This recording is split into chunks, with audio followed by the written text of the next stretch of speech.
radio24.fr, le plus grand site de webcam live réservé aux adultes.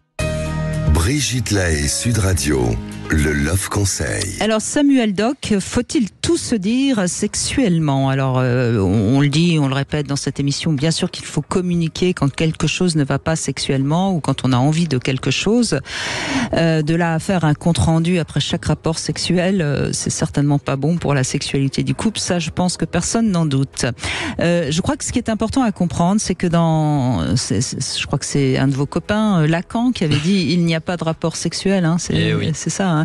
Et en fait, qu'est-ce qu'il voulait dire par là? Il voulait dire que chacun a sa fantasmatique et chacun imagine pas forcément la réalité de l'autre. Hein, c'est bien ça? Oui, tout à fait. Bon, donc ça veut dire quoi? Ça veut dire qu'il y a une part de mystère de l'autre dans la rencontre sexuelle. Ah oui, oui.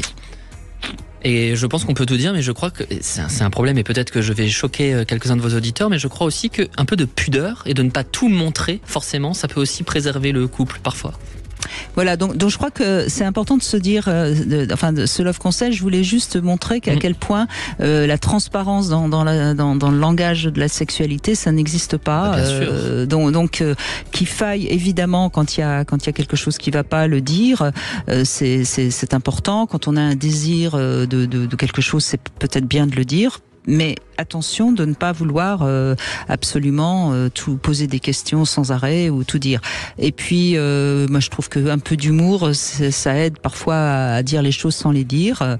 C'est vrai que faire une sorte d'examen de ce qui s'est passé, ce serait finalement rendre l'autre responsable, voire le rendre responsable de notre propre plaisir, alors que, rappelons-le, notre propre plaisir, il dépend d'abord de nous.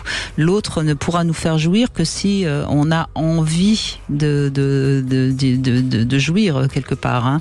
Donc, essayez de communiquer plutôt avec vos corps pendant le rapport. Et puis de temps en temps, quand il y a vraiment quelque chose qui ne va pas, évidemment, il n'est pas question de se taire, mais attention à cette transparence qu'on essaye de mettre partout. Et à mon avis, dans la sexualité, c'est pas une bonne chose. Je suis totalement d'accord. Il faut une part de manque, une part d'étrangeté et d'inconnu pour pouvoir désirer. Voilà, donc c'est important de se le rappeler.